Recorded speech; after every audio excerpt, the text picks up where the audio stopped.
Hello, my name is Danielle, and I am presenting my final project for Design 101 called Community Park, Cultivating Community Through Ecological Restoration. The site is located on the UCSD grad housing campus in La Jolla. It is 4 acres in size. It is this little red polygon, which is currently an undeveloped lot. I conducted a site inventory and analysis, which revealed the vegetation and the topography, as well as the historical use of the space. I also conducted a poll with my local residents about how they want the site to be used. Currently, the site looks like this. Trash decorates the landscape. Tamarix or salt cedar, as well as many other invasives, including the eucalyptus in the background, make up the majority of plant cover on site. The soil was also heavily compacted for a period of 2 years. Regenerating a landscape begins with native plants because they make up the basis of the food web.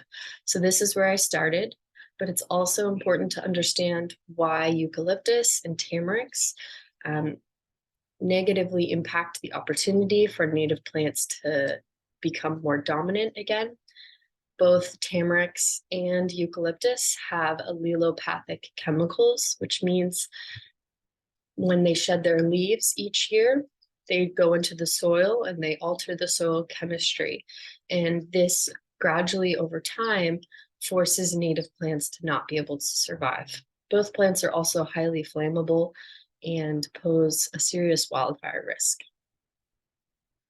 The current species richness on site is a meager 7 native species and at least 19 non-native species. My proposed project aims to introduce 106 additional native plant species to the site. This is done by creating a gradient of native plant communities across the site, which is my objective 1, restoring native habitats. As you can see here on the west, it starts with riparian, goes into upland riparian, coastal sage scrub, chaparral, and ending in desert. And between each community, there is an ecotone, which is a transition zone between plant communities. These transition zones tend to be highly biodiverse because they increase the edge effect between 2 different habitat types.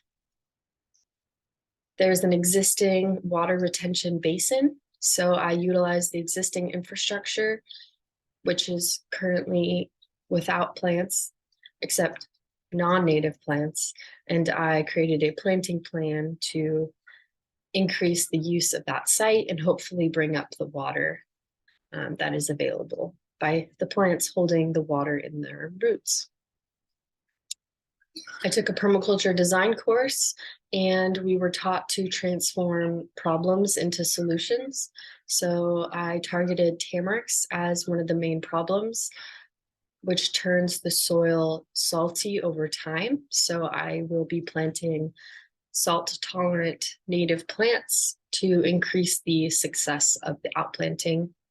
Another challenge is the lack of site maintenance on site.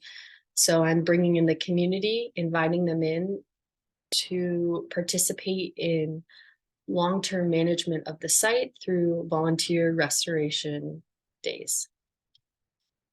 Objective 2 is educating the community about traditional ecological knowledge, teaching the residents about the people, the plants, and the wildlife that existed here before colonists and others removed them from the space. Objective 3 is engaging the community with the landscape. I did this through a few different avenues. One is winding hiking trails. Another is a shaded birding oasis pictured here. And the third is a children's treehouse play area where children can have imaginative play up in the canopy of a large tree.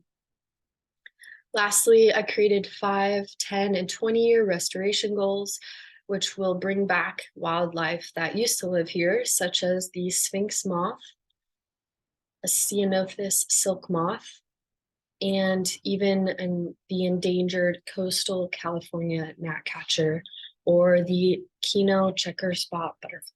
Thank you so much for your time.